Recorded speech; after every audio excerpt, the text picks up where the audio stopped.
কেন্দ্রে 2 দিনের ছুটি, কোথায় যাই? সৈকত সুন্দরী দীঘায়। দীঘায় এই ছবি আপনাদের সকলের চেনা, কিন্তু দেখুন তো ভালো করে, চেনা কি লাগছে? দীঘার সমুদ্রের যেই জলের রং, সেই জলের রঙে কি কিছুটা বদল দেখা যাচ্ছে না? দেখুন, সেই নীল জল কি রয়েছে আদৌ? না। দীঘার সমুদ্রের জল খুব মাইনিউটলি দেখলে বুঝবেন হঠাৎ করে ঘোলাটে বাদামি হয়ে গিয়েছে।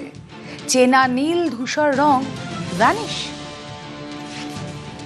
সুজিত ভৌমিক রয়েছেন সঙ্গে। সুজিত, ছবিতে যতটা বোঝা যাচ্ছে, আমি জানি তুমি নিশ্চয়ই সামনে থেকে দেখেও বা যারা পর্যটকরা গিয়েছেন আরো ভালো ফিল করতে পেরেছেন। নীল ধূসর রং উধাও কেন? এই ঘোলাটে বাদামি বা কেন জলের রং? দেখো, বলা যায় যে সমুদ্রের জল নিয়ে জল ঘোলা শুরু দীঘায়। আসলে যে ছবিটা সারা বছর দেখা যায় সেটা নীল জল। সেই নীল জল আচমকাই আজকে দেখা যাচ্ছে কি না একেবারে ঘোলাটে হয়ে গেছে। এমনটা কিন্তু বছরে দিন কয়েকের জন্য দেখা যায়, এবারও দেখা গেল। এবং সেখানে প্রশ্ন সবার একেবারে মুখে মুখে, পর্যটকরা প্রশ্ন করছেন, স্থানীয় মানুষজন প্রশ্ন করছেন। উত্তরটা কিন্তু সবার যে জানা তা নয়। আচমকাই এরকম, ঠিক যখন ভারী বৃষ্টি হয়, পাশাপাশি নদী থেকে যে পলি জল চলে আসা, নাকি অন্য কোনো কারণ, সেই কারণ নিয়ে যখন পরিবেশবিদ বলছেন যে অঙ্গ এরকম বছরে একটা সময় দেখা যায় যে নদীর জল একবারে পলিবালি নিয়ে যখন বেরিয়ে আসে তখনই কিন্তু এরকম জল দেখা যায়, কিন্তু সচরাচর তো এটা দেখা যায় না। তাই আচমকা দেখলেই যে হইচই শুরু হয়, যে শোরগোল শুরু হয়, সেটা শুরু হয়েছে।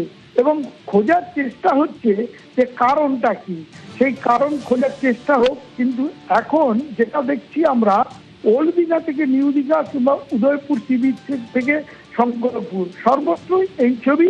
এবং টানা বৃষ্টি কদিনের, এবং তারপর পর এরকম সমুদ্রের জলের রং পরিবর্তন, তা নিয়ে কিন্তু জল্পনা চলছে। এবং দেখার কৌতূহল যে রয়েছে মানুষের, সেটা কিন্তু কাছে গিয়ে তারা দেখছেন, কিন্তু স্নান করতে ভয় পাচ্ছেন অনেকেই। কারণ তারা যে চেনা জল দেখেছেন, রুবেলা তুমি আমি যা দেখি, সেখানে দেখলেই তারা জলে নামার জন্য তাদের মধ্যে একটা উৎসাহ যোগায়। কিন্তু এই জলে কিন্তু সহজে নামতে চাইছেন, কিন্তু অতি উৎসাহীরা তারা তো ছেড়ে দেওয়ার পাত্র নয়, তারা জমবার পাত্র নয়, তারা নেমে পড়ছেন। যাই হোক, এখন দেখার কারণটা খোঁজা হোক, তাহলে বোঝা যাবে যে আসল কারণ কি।